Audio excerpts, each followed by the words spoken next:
Let me just take some of the questions that we have already handed in here.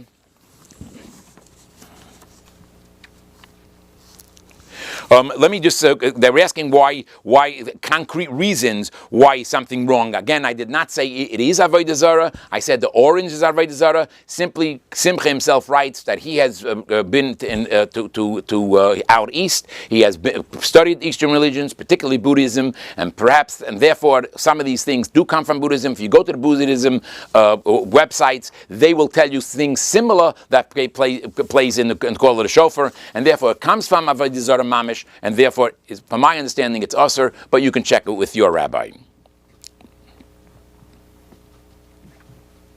Now, everything in life, Olam Hazeh Gashmi, is Me'urav Tov V'Ra, is good and bad. Nothing is purely bad, and nothing is purely good. Therefore, is there any good to call a shofar? The answer is yes. Some of the people came back, and if you're able to, that's what I'm giving you the suggestion. What you should do is purge the bad and hold on to the good. I'm not telling you throw out the good with the bad. Some of this good stuff you can hold on to. So therefore, as somebody asked, my son went there, what should I do? If he feels that he should work the program that I've given, and that is that he should try to get rid of the negative, purge himself of negative, as ol reden zu sich, he should have his conscious mind, speak to the subconscious mind, get rid of the negative, and then use it in the other stuff in a positive way. I was asked about a question about a particular Tanya Shir that was given and therapies or techniques. First of all, to my dear Talmidim, I don't know if you know if the Melamed, if the Mashpia did use that technique or not use that technique, where he took that technique from. You have to ask your Mashpia if in fact he took that technique from them. But as a parent, I would not be concerned. I want to tell you, I actually did have a chance to speak to many of the chinuch people that went there, and I just use that term generally. I don't want to zero on any part. Many of them, they have big charata today. Not charata, they have big charata. In regard to speaking about the Chil Shabbos, I cannot mention to that. Yeah, I think you have to get someone else to work with that.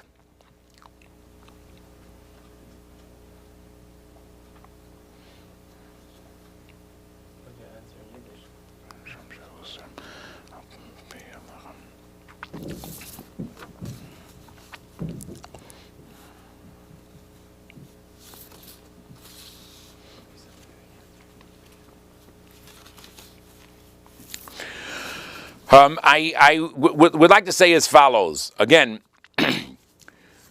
there are a number of things here when it breaks down to small parts. The first thing is mind control. Everybody agrees that the techniques they use are the techniques of mind control. That's what calls it a cult. That's why I said originally my statement was, yes, it is a cult.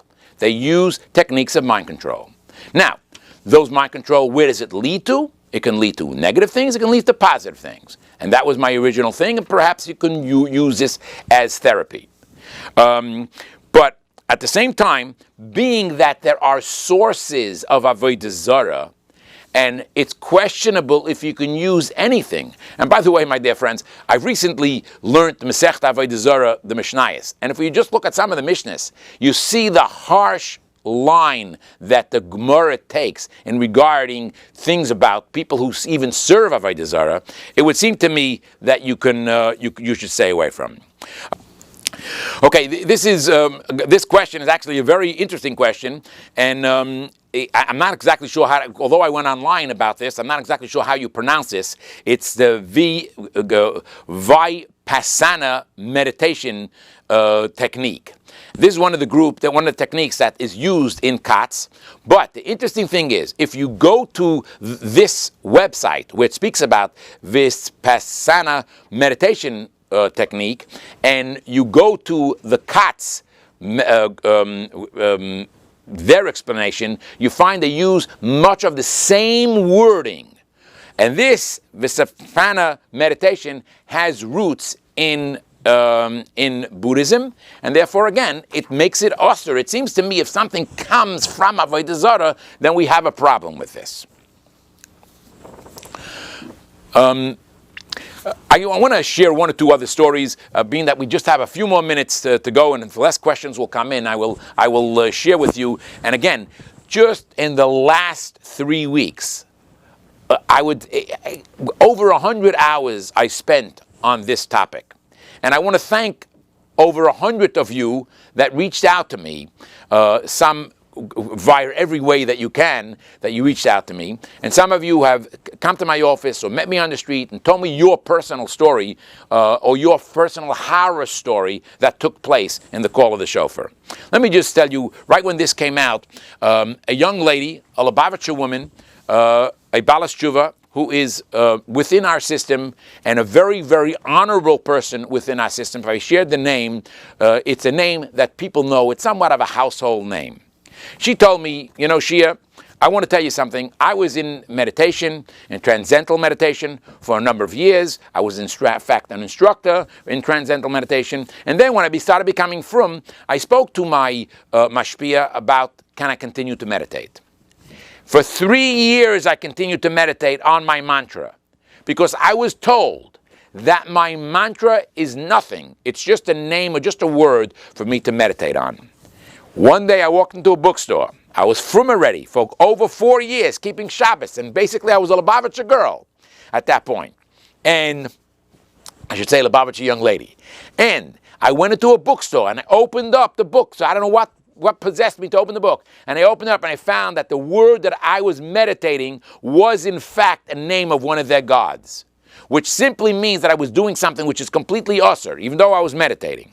And I also want to make mention, you know, the word meditation within Chabad, we say, hey, meditation? Trachten Chassidus, das ist eine gute Sache. That's a very good thing to tracht Chassidus. We are told this by our mashpia and by our teachers to tracht Chassidus. Meditation and trachten Chassidus is a very different thing. You see, when we tracht Chassidus, we try to fill our mind. We bring things into our mind of Kedusha. We bring things, we think about Seder Ishtalshelus, we think about the Gadlus HaBoirish, Shifras Adam, and in that way we bring things into our mind, the Kedusha. When they talk about meditation, many of these meditations are to empty your mind of things, to lighten up your head, take things out of your mind, and in that way, it's a very big problem.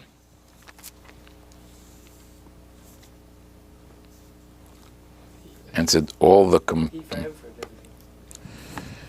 I'm not even going to respond to this.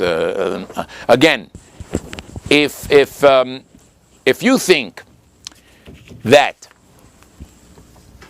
after they open you up, you can go for a 3-day program, and my dear friends, please stay with me for a moment.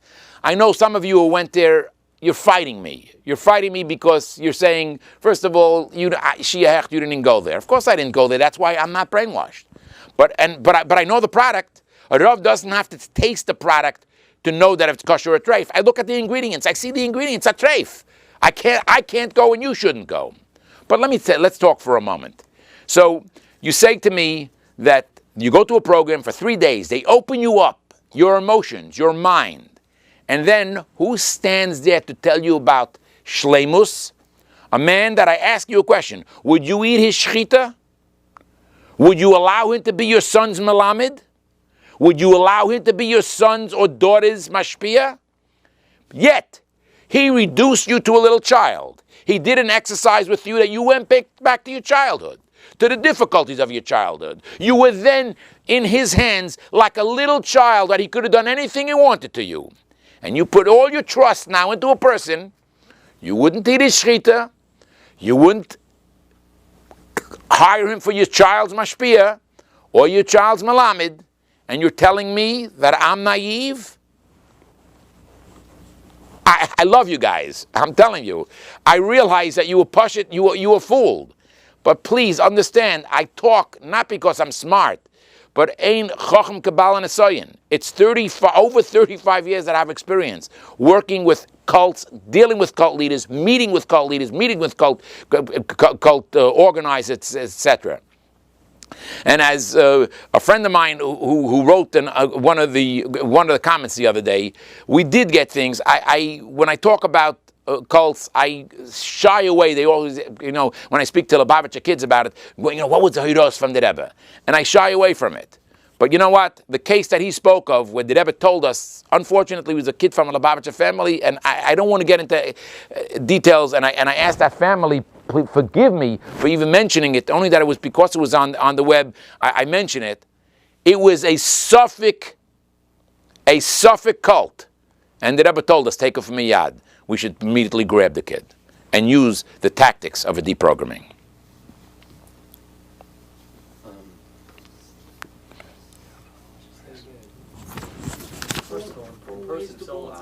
Yes. Okay. They're asking again. Once again, I should give it, and just in a few moments, to explain what I spoke to you about using your conscious mind over your subconscious mind, and in that way purging, bringing out any of the treifa that perhaps went into your mind, and that way only holding on to the good. So as I mentioned to you, there are therapies, by the way, that I did go to study. And one of the things I always tell people who come to see me, I am a student of NLP, Neuro-Linguistic Programming. I'm not a trainer in that area, but I am a student of that area and study that for a while. I've also studied hypnotherapy, although I don't practice as a hypnotherapist. So I understand the subconscious mind and the subconscious dealings within the mind. So you go to a program. You spend there 3 days. You open yourself up, and there's 2 tracks. There's the exercises that they do, and then there's the subtle things that they actually try to get into your mind. These are things that you wouldn't notice if you didn't stop.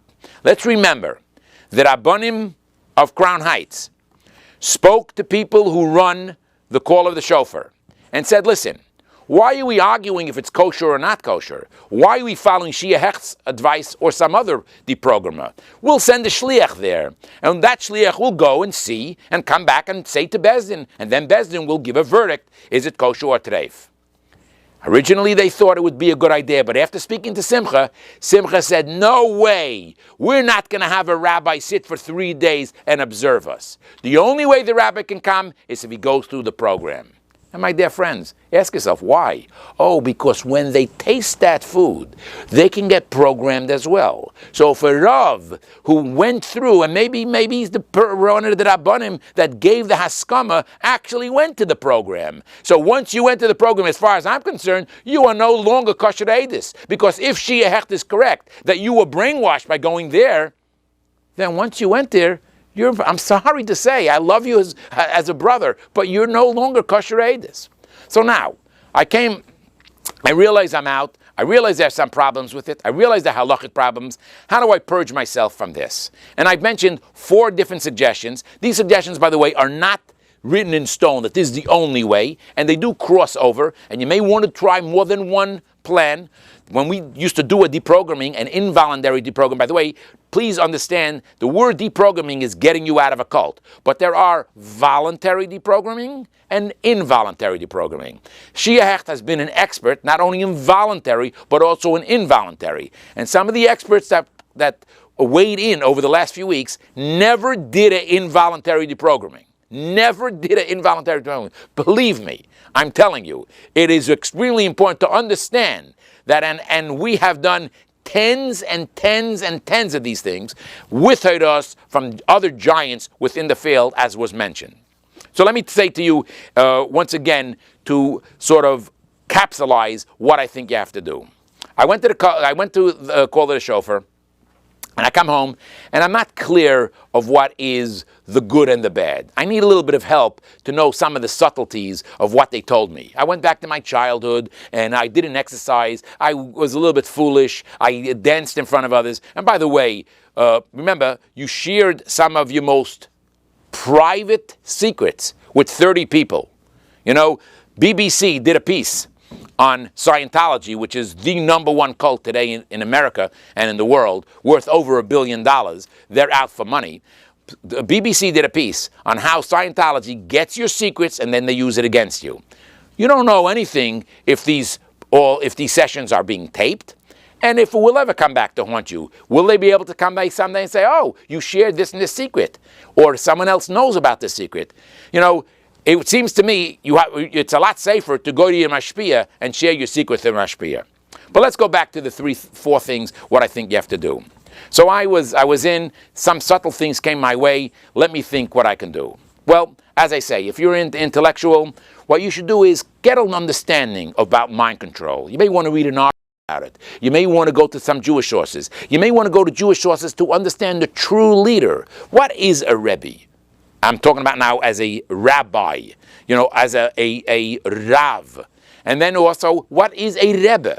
What does it mean, a Rebbe? And what does it mean a Rebbe tells us something to do, and where we give our will and rotzin and really our whole lives over to a Rebbe? See, Lubavitch, we were a very, very good audience because we knew how to give ourselves over to a higher being, knowing that the Rebbe was, in fact, the greatness within a goof, and we can give ourselves over. And that, unfortunately for us, for some, we're able to make that little mistake.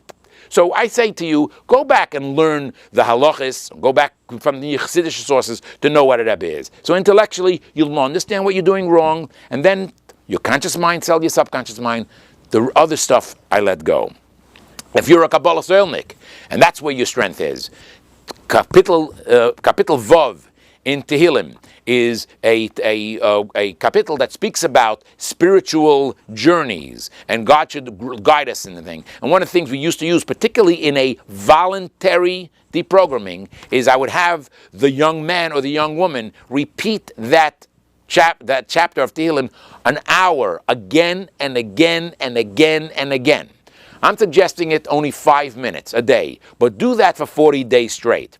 You may find after 30 days that something broke and the moment of light came your way. But if not, do it for 40 days, and I think you'll find it very beneficial. If you're more of an emotional person, sit down for 5 minutes a day and sing a nigun of the Alter Rebbe, or sing a nigun of our Rebbe, with a little bit of hisbeinus, with a little bit of thought, and say, you know what, hey, I took things into my mind, some were good and some were not good. Let me hold on to those good things and let me allow the negative to go away. Years ago, by Chassidish Verbringen, we'd sit down, we'd sing a nigun, and that nigun was more important than what the mashpia spoke. My son said to me the other day, Tati, jetzt verstehe ich. Now I understand what we say by Chassidish Verbringen, eine schweigt und alle hören. One is quiet and everybody hears. Because that's what they did. In Katz you went, and for the first day and a half, you didn't say one word. There were hours, they controlled you when you can talk and who you can talk to. So, silence is a good thing. Sing through the nigun and say, you know what, the things that I have to hold on to, I should hold on to, and the others I should get rid of. And finally, I said, if that person is more of, a person with you love nature, go out to a place. Preferably, my real preference is to go out to a place where there's running water. Go to the beach and watch the water hit against the waves. Sit there for an hour. So in the next 40 days, I suggest you do it 5 times, for each time an hour. And think through some of your experiences in Katz. Think of some of the things that I have to get rid of. Think of some of the things that you want to hold on to, and see how you can use in a proper way. I must tell you that already some who have tried some of these techniques that I spoke to have had tremendous success.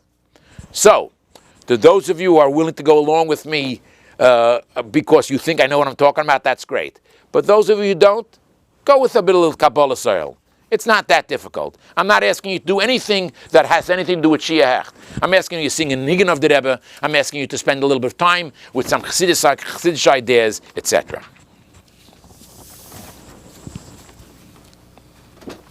Now, I do not want you to think that hypnosis is a negative thing. Hypnosis is a good thing.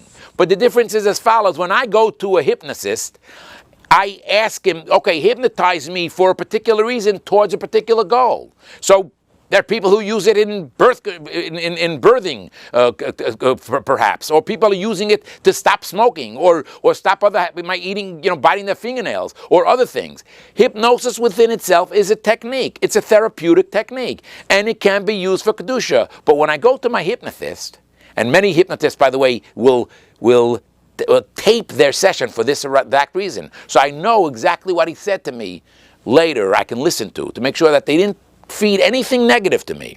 I pay the guy. I tell him, this is what I want. This is where I'm at. This is where I want to go. Please help me. So these things are very, very important.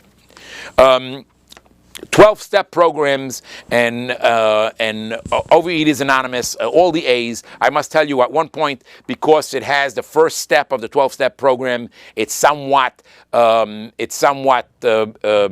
ambiguous as far as the God within me, the God the way I understand Him, etc. This is an area that I do have some experience. I have some training. I've gone to Rutgers School of Alcoholism. I've recently just taken another course as far as abuse. And by the way, when we talk about abuses, please, my dear friends, remember there's something called false memory syndrome. Just because you go back in time and you remember something, it's not necessarily so. Studies have showed false memory syndrome. You can look it up. You can find out for yourself. But let me tell you something. So the 12-step program, I call that a cult.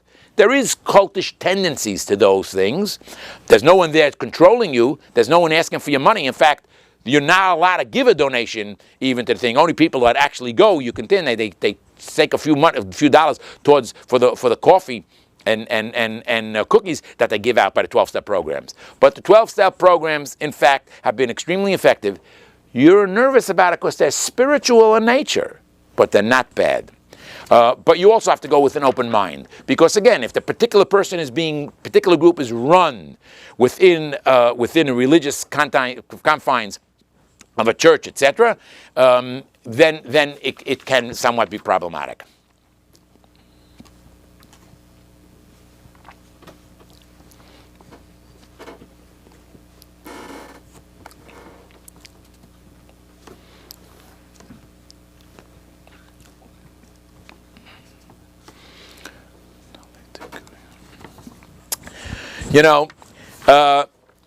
I was criticized because I said about taking away the cell phones, and I'm not against quieting your cell phones or taking away the cell phones. In fact, I call my kids yeshiva and let the menahel know, listen, by the way, my son has a cell phone. Make sure during the week, there's no reason why he has to call me, no reason why he should ever use his cell phone.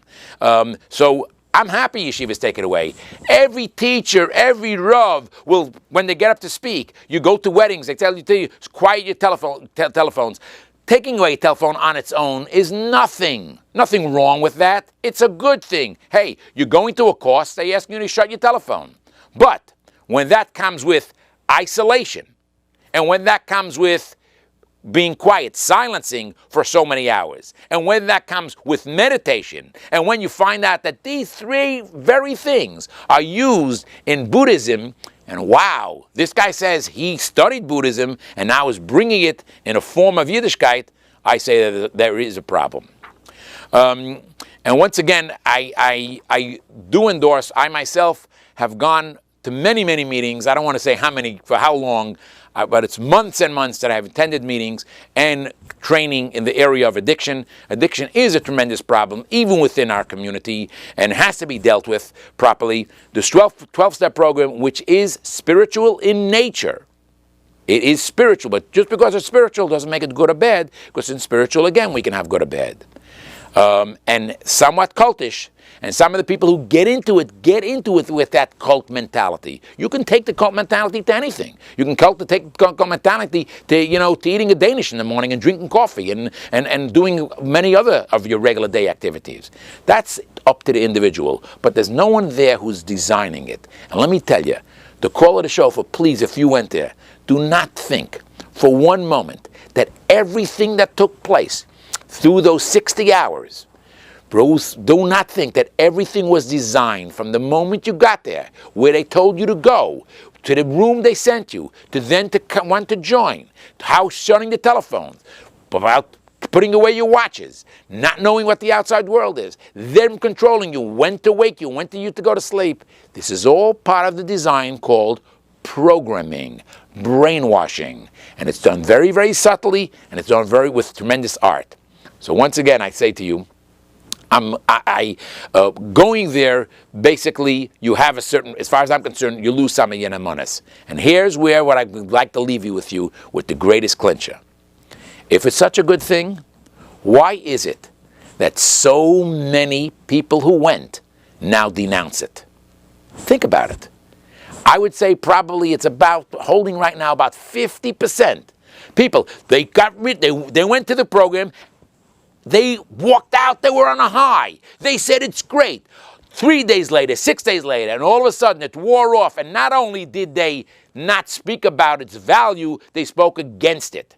And it's one of the things that Rabbi Lipska in California told me, that he has dealt with so many people who crashed and then called him and said, but what do I do now? I see I was fooled. I resent the fact that I spent $750. I took a weekend away from my family. I basically started believing it, pushed others to go there.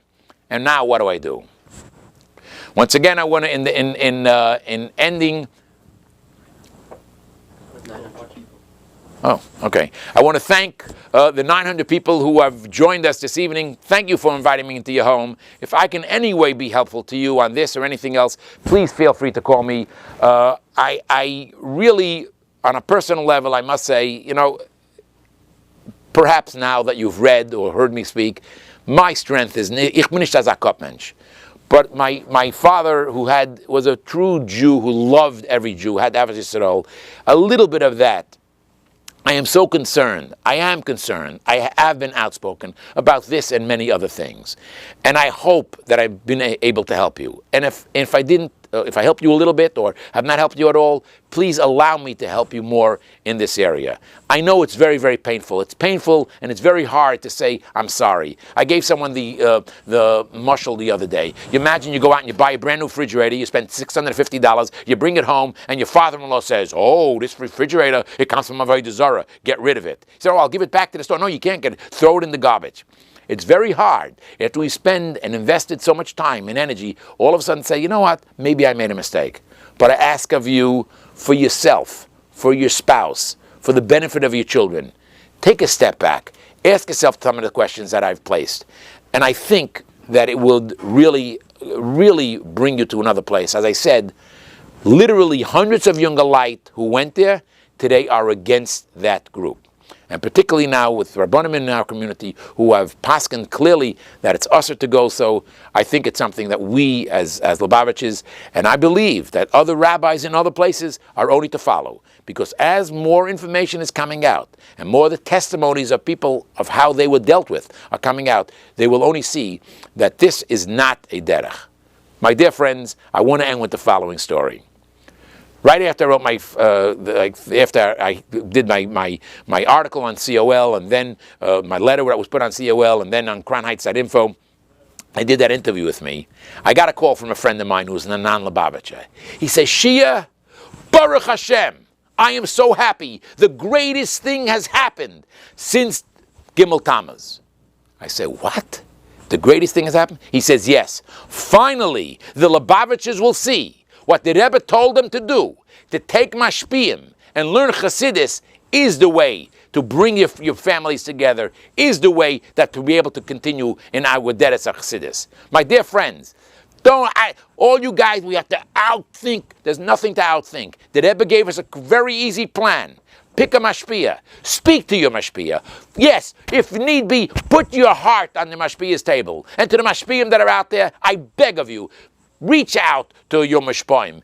Don't wait for them to call you. I know for me, sometimes it's hard for me to call my mashpiyah too. I don't make big decisions without him, but I know sometimes it's so hard to call him. He's busy. He has so many things to do. But you know what, mashpiyah, please reach out to us. Reach out to us and things. And for those of you who are able to be mashpiyah, sometimes you know a guy. Ask them who the mashpiyah is. Become a mashpiyah. Help somebody else. Do not wait for them to call upon you. As my friend said, finally we will see that the words of our Rebbe, yes, they are kayomim lo'ad.